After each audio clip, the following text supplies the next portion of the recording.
Shalom. Melanjutkan pembelajaran kita sudah mengerti bagaimana Allah memberikan kemenangan bangsa Israel terhadap kota Ai di pasal yang ke-8 dari kitab Yosua. Maka di kitab Yosua pasal yang ke-9 ini saudara, kita akan melanjutkan pembelajaran kita bagaimana kemenangan orang Israel terhadap Yeriko dan kota Ai itu mulai membuat bangsa-bangsa di Kanaan, raja-raja di Kanaan mulai gemetar, saudara. Mulai gemetar. Sehingga ada bangsa yang berkolaborasi untuk menyerang. Tetapi ada bangsa juga yang pakai akalnya supaya tidak diserang oleh orang Israel. Nah, pada pasal yang ke-9 ini ada satu bangsa namanya orang Gibeon. Itu pakai akal yang licik. Menipu orang Israel hanya supaya mereka tidak diperangi oleh orang Israel. Karena mereka tahu, mereka mendengar. Mereka menyaksikan bagaimana Allah Israel menyertai orang Israel, umatnya, dan menang dimanapun juga berada. Oleh sebab itu, ada satu golongan manusia namanya Gibeon. Ya, orang-orang Gibeon ini berusaha mengakali orang Israel. Dan cilakanya saudara, orang Israel bisa diakali. Nah, kisahnya seperti apa? Mari sebelum kita baca, kita renungkan, kita pelajari, kita minta tuntunan Tuhan supaya dibuat mengerti kami semuanya atas apa yang Tuhan firmankan. Kita sembah Dia, saudara. Kita agungkan namanya.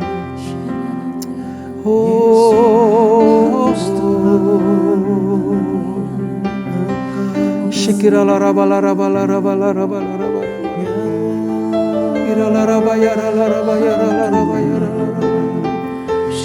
Kami puji Engkau, kami sembah Yesus.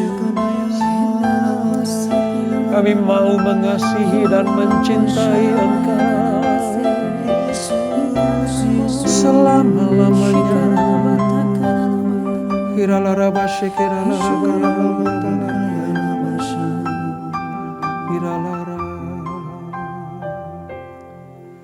Ku mau cinta Yesus selamanya. Ku mau cinta Yesus selamanya. Meskipun badai silih berganti dalam hidupku, ku tetap cinta Yesus selamanya. Ku mau cinta Yesus selamanya. Ku mau cinta Yesus selamanya. Meskipun badai silih berganti dalam hidupku, ku tetap cinta Yesus selamanya.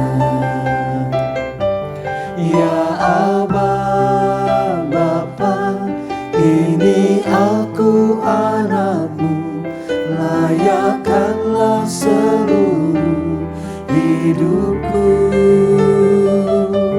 Ya Aba, Bapa, ini aku anakmu, pakailah sesuai dengan rencanamu. Kami mau cinta Engkau senantiasa. Ku mau cinta Yesus selamanya. Ku mau cinta Yesus selamanya. Meskipun badai silih berganti dalam hidupku, ku tetap cinta Yesus selamanya. Ya Aba, Bapa, ini aku anakmu, layakkanlah seluruh hidupku. Yesus, ya Aba, Bapa, ini aku anakmu, pakailah sesuai dengan rencanamu. Ya Abah, Bapa, ini aku anakmu, layakkanlah seluruh hidupku. Ya Abah, Bapa, ini aku anakmu, pakailah sesuai dengan rencanamu. Ya Abah, Bapa, ini aku anakmu, layakkanlah seluruh hidupku. Ya Abah, Bapa, ini aku anakmu, pakailah sesuai dengan rencanamu. Pakailah sesuai dengan rencanamu. Pakailah sesuai dengan rencanamu.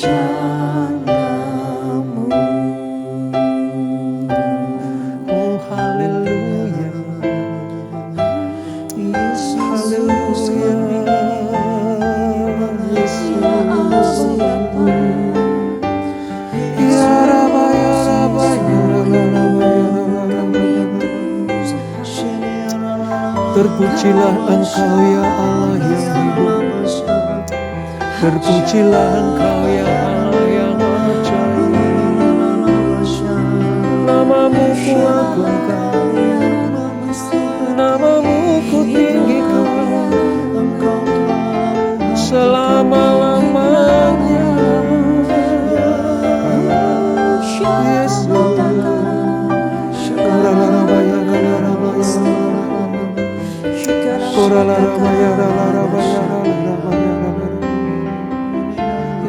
Yesus.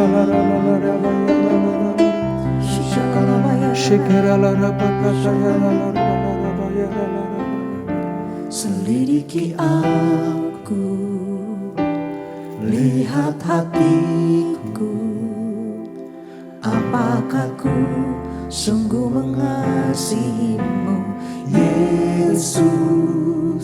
Kau yang Maha Tahu dan menilai hidupku, tak ada yang tersembunyi bagimu. Selidiki aku, lihat hatiku, apakah ku sungguh mengasihimu, Yesus. Kau yang Maha Tahu dan menilai hidupku, tak ada yang tersembunyi bagimu. Telah kulihat kebaikanmu yang tak pernah habis di hidupku. Ku berjuang sampai akhirnya kau dapati aku tetap setia. Ini kami Tuhan, Selidiki aku, lihat kami Tuhan. lihat hatiku, apakah ku sungguh mengasihimu, Yesus. Kau yang Maha Tahu dan menilai hidupku, tak ada yang tersembunyi bagimu. Selidiki aku, lihat hatiku, apakah ku sungguh mengasihimu, Yesus. Kau yang Maha Tahu dan menilai hidupku,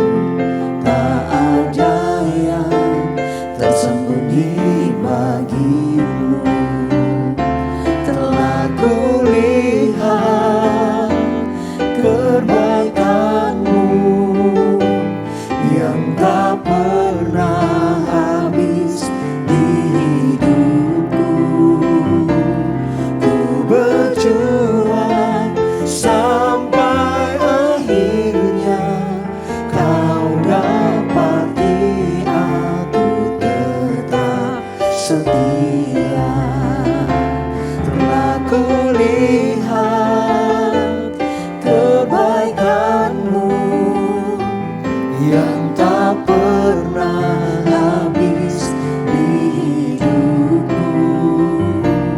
Ku berjuang sampai akhirnya kau dapati aku tetap setia.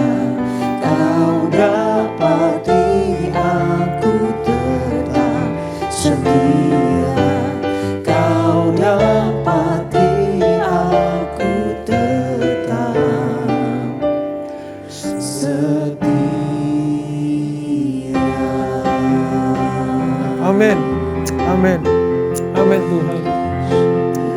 Biarlah Kau tetap dapati kami setia kepada Engkau.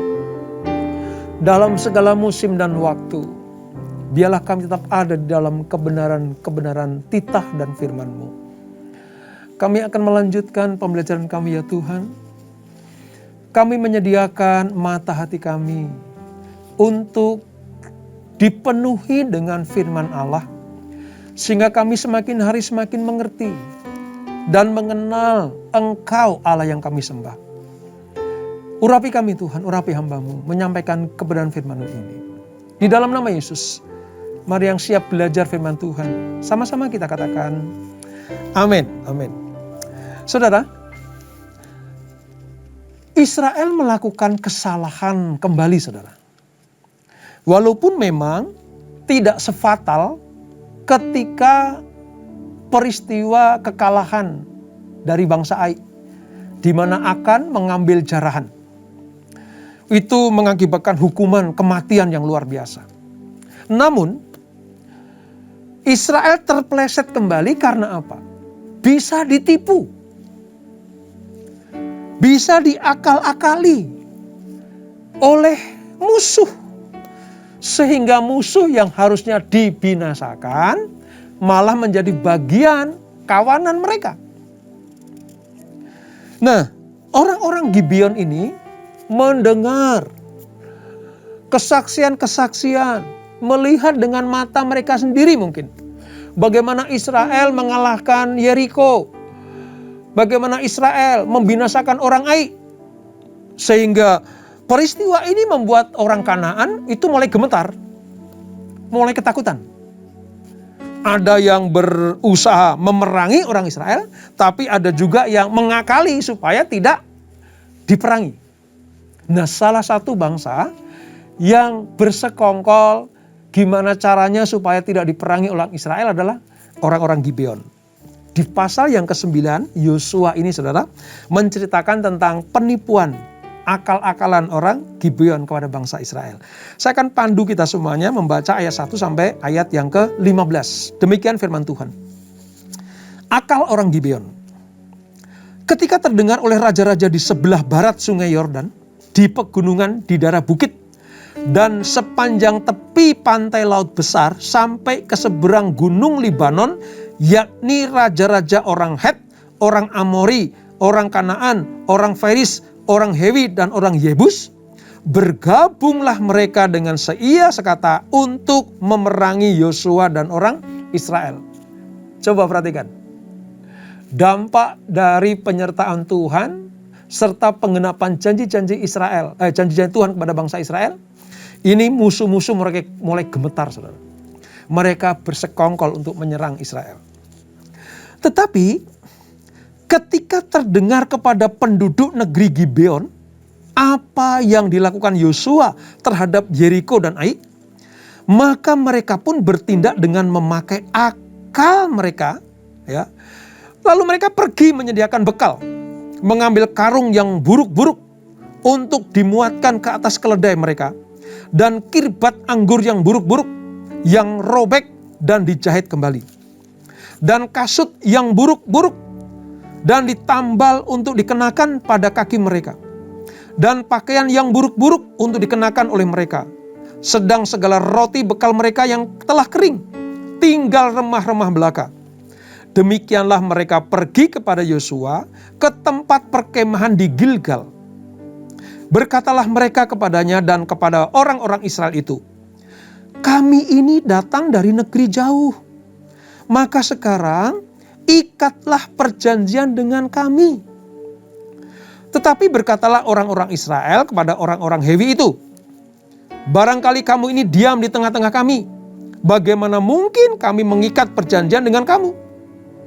Lalu kata mereka kepada Yosua, kami ini hamba-hambamu. Tanya Yosua, siapakah kamu ini? Dan dari manakah kamu datang?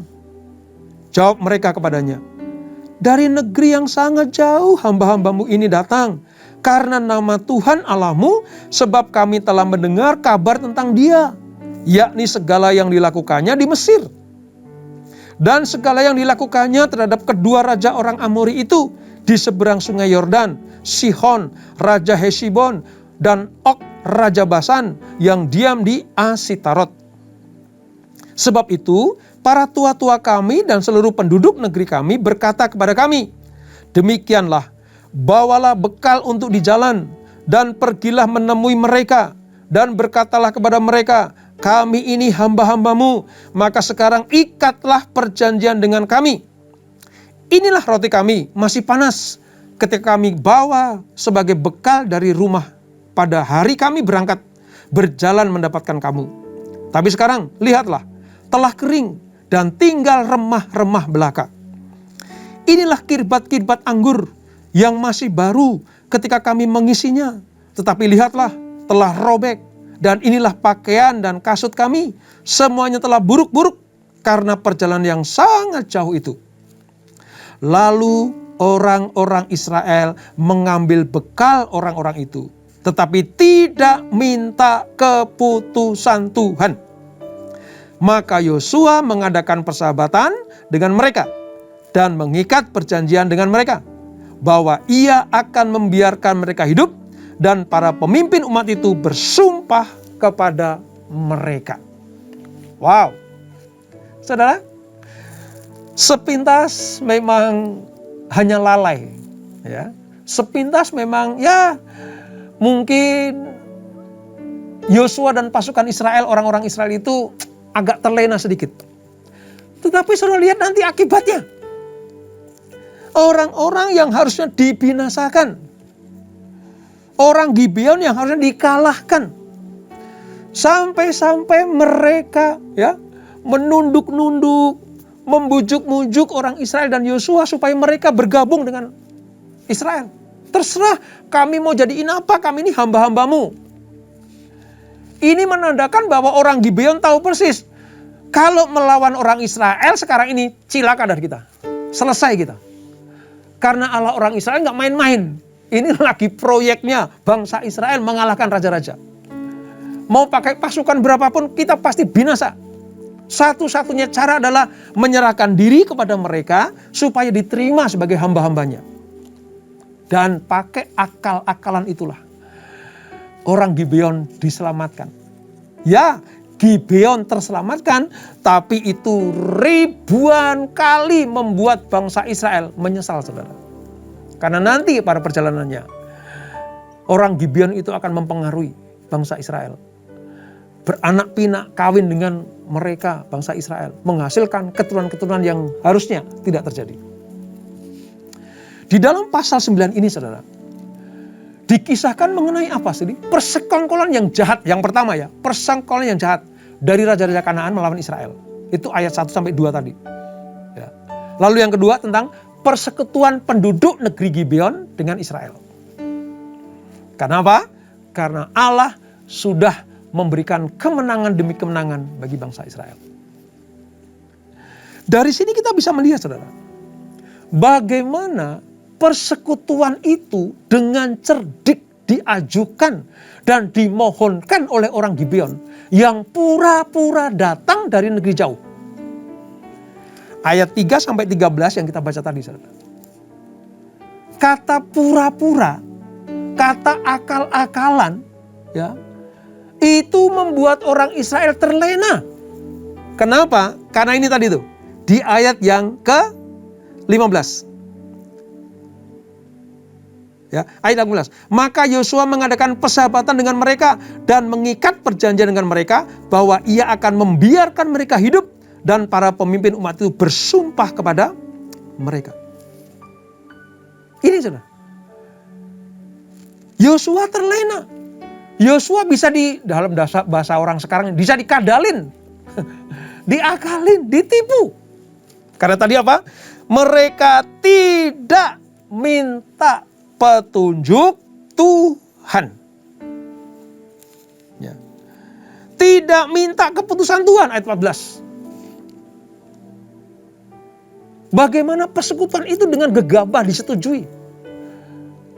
Dan nanti berujung apa saudara?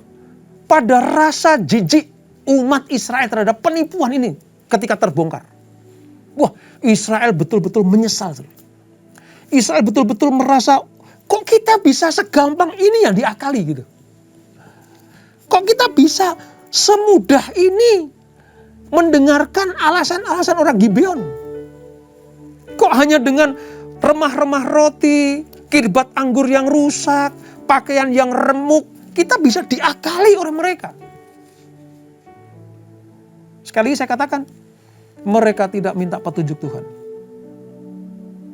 Orang-orang yang ada di dalam tuntunan Tuhan, pada saat tidak minta petunjuk kepada Tuhan, ya seperti ini. Ya diakali seperti ini. Ya bisa ditipu seperti ini.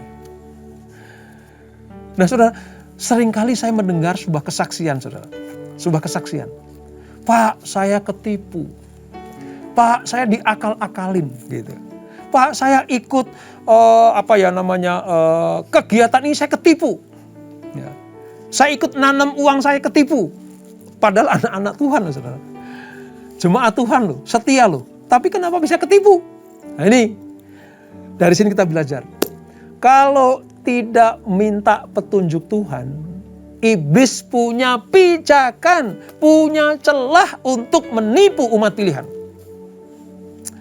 Oleh sebab itu saudara, sepanjang kehidupan kita, hari lepas hari, minggu demi minggu, bulan demi bulan, tahun demi tahun, kalau kita mau dituntun Tuhan, maka selalulah minta petunjuk Tuhan. Supaya kita tidak mengalami kekalahan seperti Israel dikalahkan orang Ai. Dan tidak seperti orang Israel dikadali sama orang-orang Gibeon. Orang menanamkan uangnya ya, lewat kegiatan apapun. Saudara. Wah ini program luar biasa ini. Sekarang lagi banyak kan saudara ya, tipu menipu gitu. Dan cilakanya banyak sekali anak-anak Tuhan yang ketipu. Selidik punya selidik. Menggunakan uang, menanamkan uang mau ditanam di mana, ya kan? Ikut program ini. Kalau tidak minta petunjuk Tuhan, hasilnya ketipu. Diakal-akalin. Makanya hati-hati. Penting sekali kita belajar hari ini. Ya, selalu minta petunjuk Tuhan supaya tidak diakal-akali oleh musuh kita. Ya. Nah, ketika umat Allah berjalan di dalam rancangan Tuhan, maka jangan keluar dari pagar Allah. Kalau mengambil keputusan, sesuaikan dengan kehendak Allah. Oleh sebab itu kita waspada terhadap berbagai upaya dari musuh. Berbagai upaya dari lawan bebuyutan kita yaitu iblis. Kerjaannya cuma menipu. Iblis pakai orang Gibeon untuk menipu bangsa Israel. Kuasa kegelapan pakai orang Gibeon untuk mengakal-akali orang Israel. Sehingga bukan hanya orang Gibeon terselamatkan, tidak dibantai oleh orang Israel. Tetapi kerugian yang besar bagi bangsa Israel. Kenapa? Gibeon sudah menjadi bagian dari hidup mereka. Walaupun memang nanti pada akhirnya saudara, orang Gibeon itu jadikan apa? Hamba-hamba memang. Coba kita lihat ya. Di ayat yang ke-27. Ayat 27 bilang gini. Pada waktu itu setelah selesai akal-akalan itu saudara, dan mereka sadar akan diakal-akali itu, udah gak bisa lagi. Karena perjanjiannya tidak bisa dicabut. Sekali Israel berjanji tidak akan membinasakan orang Gibeon, tidak bisa dibatalkan. Makanya Yosua mengadakan kesepakatan seperti ini, ayat 27. Dan pada waktu itu, Yosua menjadikan mereka tukang belah kayu dan tukang timbah air untuk umat itu dan untuk mezbah Tuhan sampai sekarang. di tempat yang akan dipilihnya.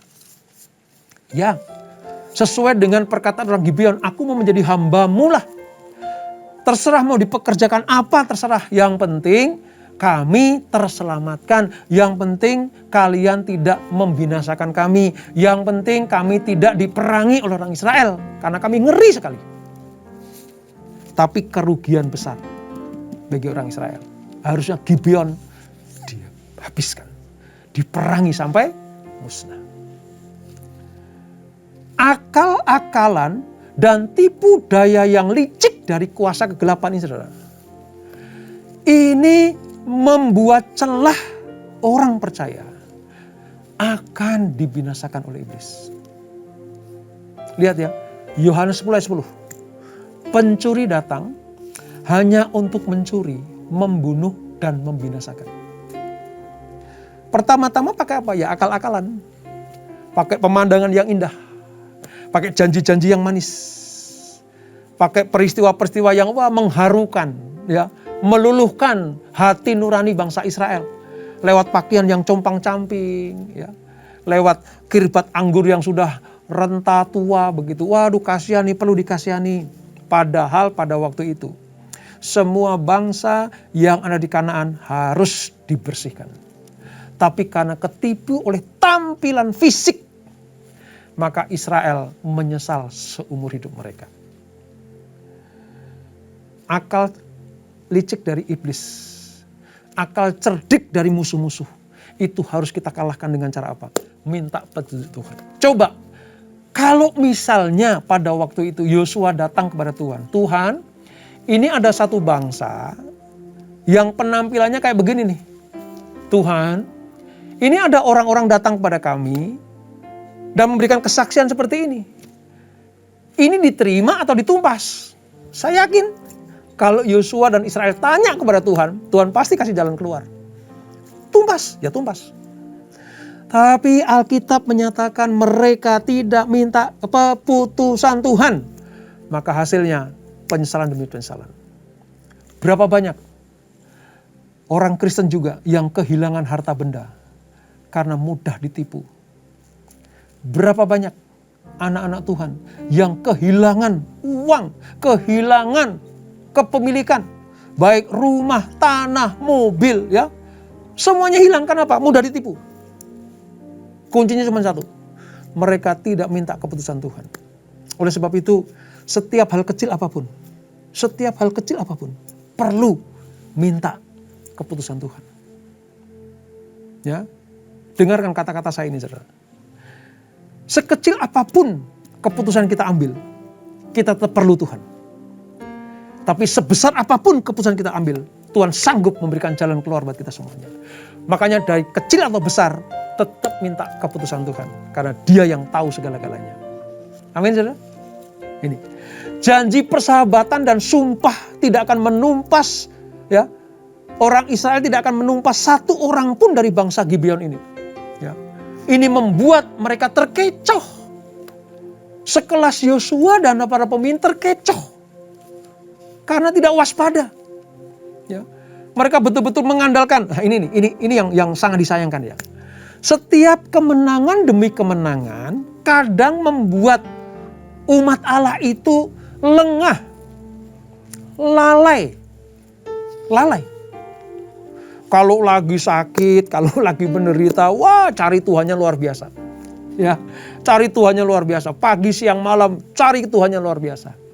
Tapi kalau kadang sudah dipulihkan, diberkati, kesehatannya dipulihkan, ya, ekonomi dibuat naik kembali, ya, mereka kadang lengah, lupa, sehingga apa? Mudah terkecoh. Nggak tanya Tuhan lagi. Ya. Mau investasi apapun nggak tanya Tuhan lagi. Karena apa? Oh, pengalaman saya begini kok. Oh, dulu bisa berhasil kok. Ini. Nah, ini jangan sampai terjadi, saudara. Jangan seperti orang Israel mengikat perjanjian persahabatan dengan bangsa Gibeon. Jangan, saudara. Sekali mengikat perjanjian, nggak bisa dibatalin. Nggak bisa. Mungkin kita berpikir begini, Pak, begitu Israel tahu bahwa diakalin, tumpas saja Gibeon itu. Begitu mereka sadar dikadalin, bantai saja orang Gibeon. Dan ternyata nggak bisa loh saudara. Kenapa? Karena ikatan perjanjian tadi. Perjanjian itu mengikat. Ya. Seperti Allah berjanji kepada bangsa Israel. Allah mengikat dirinya kepada perjanjian itu. Dan Israel harus mengikat dirinya kepada perjanjian Allah. Demikianlah orang Israel kalau mengikat perjanjian dengan Gibeon, maka tidak serta-merta bisa berbalik arah. Nggak bisa, saudara. Disinilah hati-hatinya kita. Sekali kita mengikat perjanjian dengan kuasa kegelapan, sulit lepas, saudara. Sulit. Sekali-kalinya kita ya diakali oleh kuasa kegelapan, lalu ada ikat janji di dalamnya, sulit terlepas. Kalau bukan karena kuasa Allah dan kerja kerasnya kita, ikatan perjanjian tidak mungkin bisa dilepaskan. Oleh sebab itu, jangan mudah terkecoh oleh tipu daya iblis. Jangan mudah ketipu ya, oleh tipu daya iblis. Hati-hati, saudara. Hati-hati. Hati-hati. Iblis pengen ngambil semua yang ada pada diri kita. Bukan hanya harta kita. Bukan hanya kesehatan kita. Bukan hanya nyawa kita. Bahkan dia akan mengambil keselamatan kita. Tujuan utama, goal utama iblis adalah mengambil keselamatan kita. Dia akan ngecoh kita, nipu kita pelan-pelan. Lewat tampilan-tampilan yang membuat kita tuh berbelas kasihan. Oh tergini ya, oh kasihan ya. Orang Gibeon, wah camping-camping ya, wah seperti ini ya, hati-hati. Untuk kita terlepas dari tipu musyikat iblis, kita tanya sama Tuhan. Kita harus datang kepada Tuhan, minta keputusan Tuhan. Ini pelajaran yang dapat kita petik, saudara. Kalau kita minta keputusan Tuhan, maka Tuhan akan mengarahkan. Tumbas, lawan, habiskan, selesai. Karena Allah menjamin itu. Oleh sebab itu, hari ini kita belajar minta keputusan Tuhan supaya kita berjalan di dalam rencana dan rancangan Allah dan berkat Allah tercurahkan. Dan jangan sekaligus mengikat perjanjian dengan kuasa kegelapan, mengikat perjanjian dengan musuh kita, mengikat perjanjian kita dengan iblis. Kalau sudah terikat, sulit dilepaskan. Hanya kasih karunia Tuhanlah yang mampu melakukannya. Dan kemauan keras kita untuk keluar dari ikatan itu. Sebelum itu terjadi, mintalah keputusan Tuhan. Kita tundukkan kepala. Bapak, terima kasih untuk pelajaran dari Yosua pasal yang ke-9. Bagaimana Israel terkecoh oleh akal bulus orang Gibeon. Mereka harusnya ditumpas oleh Israel. Tapi sayang, justru mereka mengikat perjanjian dengan orang Gibeon. Ya, mungkin tidak separah peristiwa di Ai. Tidak ada yang binasa bagi orang Israel. Tidak ada yang mati karena hubungan Tuhan. Tetapi ikatan perjanjian Israel dengan Gibeon itu akan menyeret mereka kepada pernikahan, kepada persekutuan, kegelapan. Harusnya mereka bersih total. Tapi karena ada orang Gibeon di dalamnya, maka noda-noda kehidupan itu ada. Ini pelajaran buat kami ya Tuhan. Jangan sampai kami mengikat perjanjian dengan kuasa kegelapan. Supaya hidup kami tidak terseret oleh tipu daya iblis. Dan kami minta keputusan Tuhan. Supaya kami tidak salah melangkah. Ajar kami setiap saat, setiap waktu, setiap musim. Kami minta keputusan Tuhan. Kami minta petunjuk Tuhan. Supaya kami tidak terpleset dalam kehidupan kami. Terima kasih Bapak. Terima kasih Tuhan. Roh Kudus, terangi kami. Penuhi akal budi kami. Supaya apa yang kami lakukan, apa yang kami putuskan selaras dengan kehendak Tuhan. Dan itu mendatangkan kemuliaan dan perkenanan Tuhan. Sehingga berkat-berkatnya dicurahkan. Berkati anak-anakmu, berkati kami semuanya. Dan sebelum kami tinggalkan acara ini, kami siapkan hati kami terima berkat yang daripadamu. Kekasih, kasih Kristus, arahkan hatimu kepada Tuhan. Terimalah berkat, kasih anugerah dari Allah Bapa yang berlimpah-limpah. Di dalam anak yang tunggal Tuhan Yesus Kristus. Dan persekutuan yang manis dalam Roh Kudus menyertai kita semuanya. Mulai saat ini sampai Maranatha. Tuhan Yesus datang untuk yang kedua kali menjemput kita semuanya. Bertemu di awan-awan yang permai. Menikmati kemuliaan kekal sampai selama-lamanya. Yang diberkati, sama-sama kita katakan amin. Amin. Tuhan Yesus memberkati.